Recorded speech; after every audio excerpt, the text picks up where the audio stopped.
Hello everybody, this video is a response to the comments that people have left on my big, large video. I'm not going to go into the difference between big and large too much in this video because I've already done it. But somebody has asked me what is the difference between a big family and a large family. As I said in my last video, the moment that there is an emotional response to the great size of something, you use big. So a large family would have 7 children, for the sake of argument. If you're just saying, yeah, they have 7 children, it's a large family. It's mathematical, scientific, quantifiable, no emotion. If you then have an emotional response to that, you would go, wow, 7 children. And immediately you can start expressing that as a big family. Now, you might not want to agree with that definition. The truth doesn't care. Those are the distinctions between large and big. Okay, that said, let's move on to the 2 groups of comments that most people have left on my video.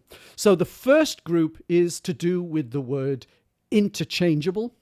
And the second group of comments tended to be around the argument of should we say there are a large number of stars or there is a large number of stars. So let's take a look at the interchangeable group first. It is Chris Dela Cruz who makes the point we need to define what we mean by interchangeable. Now, if interchangeable is just the ability to replace one word with another word, then practically every word in the English language is interchangeable. I love bananas. You love bananas. I've interchanged I with you. You hate elephants. Clearly, there has to be a second criterion. It cannot be that we simply can swap one word with another word. For me, the second criterion is the 2 words must have the same or very similar meaning. And I argue that big and large don't have the same or even the similar meaning, so they are not interchangeable. But if you believe the word interchangeable applies to any word that we can take out and replace with another word, whether it has the same meaning or not, then yes, I suppose big and large are interchangeable, but that is not what interchangeable means. Okay, let's take a look at the second group. And here there was a surprisingly big amount of pushback. And I'm saying big because I have an emotional response to that. There was a very surprisingly big amount of pushback to my argument that we don't say there are a large number. We would say there is a large number of stars in the universe. And then somebody sent me this video. Why did you say there's 2 types, not there are 2 types? That's a good question. However, I'm surprised people still don't know this. You should know by now that in native English, we just use there's, as in the contracted version of there is, for plural nouns too. It's fine. Everyone does it. So he is right in saying that we can hear native speakers say things like there is 2 types of something. But that's not to say that it is correct. And the reason why I would hesitate at allowing a student to use that construction is because as a teacher, further down the line, you're going to come up with a problem because you're going to have to explain to your student, why is it that we can say something like there is 2 types, but not it are 2 types? Why can we say there?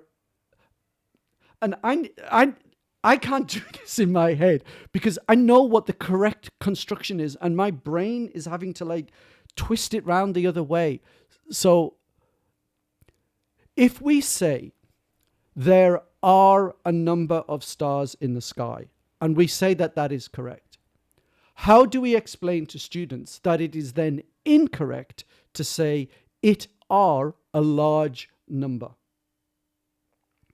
Because if we are going to say, if you use it, you have to use is, but if you use number, you can use is or are, you are just going to make life more confusing and more difficult for students. Students want regularity. They want consistency. They want to understand the rules of the language. And if we focus on the flexibility of it, the different forms of it, the slang, the colloquialisms of it, then it becomes impossible to teach.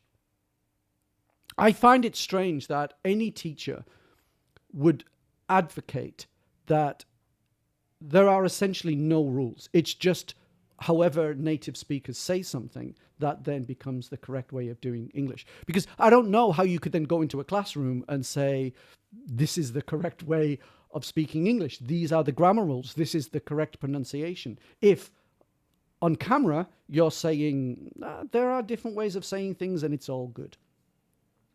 So yes, I would say you must say there is a number, because number is singular. And if you stick with that rule, you don't fall into the problem of saying it are a large number or it are a big number. Anyway, that's it. Just a very quick video to give my reaction to some of the comments that have been made on my video.